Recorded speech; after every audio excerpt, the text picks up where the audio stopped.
Hello guys good morning जय जगन्नाथ मु स्वागत जनाऊँगी यूट्यूब चैनल ओडिया मेडिकल गुरु को आज वीडियो रे जानिबा खरा दिने आपण त्वचार जत्न नेबे केमिति देखंतु खरा दिने जेहेतु एनवायरनमेंटा जो परिवेशटा सुखिला रही थाए ताहा द्वारा पॉल्यूशन बेसी बढ़ी जाता है। पॉल्यूशन बढ़िया द्वारा आपण स्किन जदि ऑयली रोची कि नॉर्मली भी ड्राई रोची तो स्किन ऊपर आसिकी पॉल्यूशन गुड़ा लागिकी रही जाता है।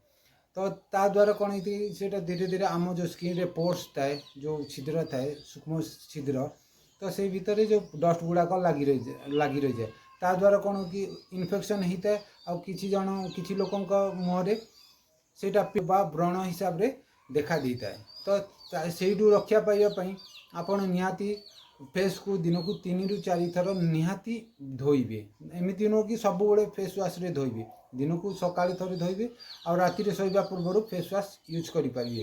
ता बाद रे आपण जदि सनस्क्रीन भल सनस्क्रीन लोशन अच्छी बा क्रीम अच्छी सेटा यूज करके आपण जेतेबेले सूर्य किरण को जाउचंती सेटा लगेकी बाहरिबे। आगो खरा सीजन आसी हाइड्रेटेड निज देह को निहाती हाइड्रेटेड रखिबे। हाइड्रेटेड केमिति रखिबे सकाल जो आपण पानी 4 ରୁ 5 लीटर तो निहाती पीबे। ता बाद रे आपण जदि बासी तोराणी रोची तोराणी पीबे।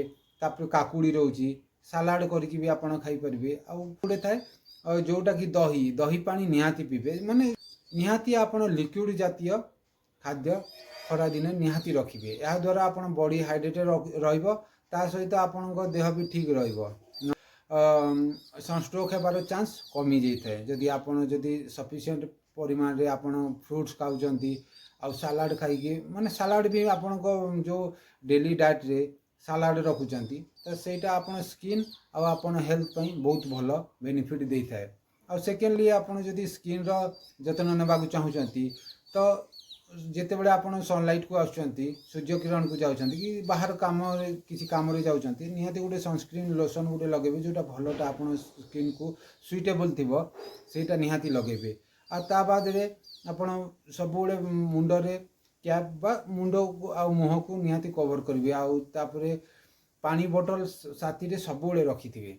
एहा द्वारा आपण बॉडी मुरे जो सूर्य किरण रो जो प्रखर रश्मिटा जेते भी कम परिमाण रे आपण देह ऊपर को पड़ी थाए।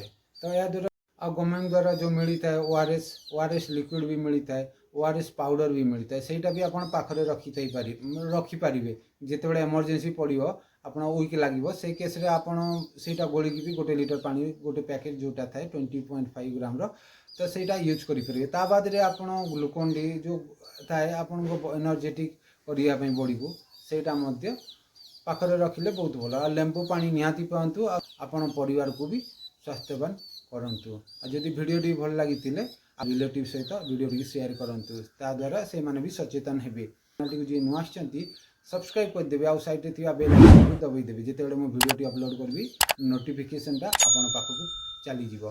रहिली नमस्कार।